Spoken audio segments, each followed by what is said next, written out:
ஹைதராபாத்தில் இணையவழி மோசடி மூலம் 175 கோடி ரூபாய் வரை கொள்ளையடித்த 2 பேரை கைது செய்துள்ளனர்.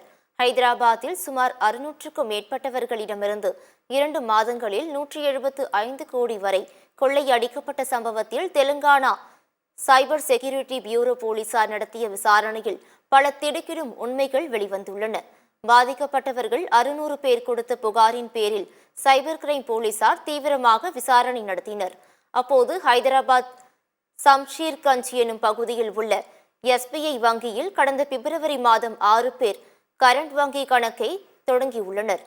இந்த வங்கி கணக்கிற்கு அடிக்கடி லட்சக்கணக்கில் பணம் வருவதும் அவற்றை விஜய்சாய் நகரை சேர்ந்த இருவர் செக் மூலம் எடுத்து செல்வதும் தெரியவந்தது.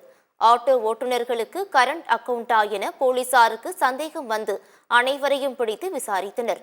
அப்போது அந்த ஆட்டோ ஓட்டுநர்கள் அனைவரும் தக்கீர் மற்றும் பவஜீர் ஆகிய இருவரும் கமிஷன் ஆசை காட்டி கரண்ட் அக்கவுண்டை தொடங்க வைத்ததாக தெரிவித்தனர். உடனே சைபர் கிரைம் போலீசார் தக்கீர் மற்றும் பவஜீர் ஆகிய இருவரையும் கைது செய்து விசாரணை நடத்தினர்.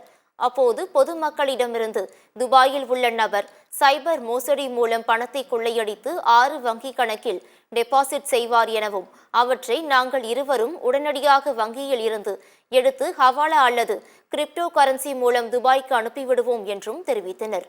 முக்கிய குற்றவாளியை துபாயில் கைது செய்ய நடவடிக்கை மேற்கொள்ளப்பட்டு வருவதாக போலீசார் தெரிவித்துள்ளனர்.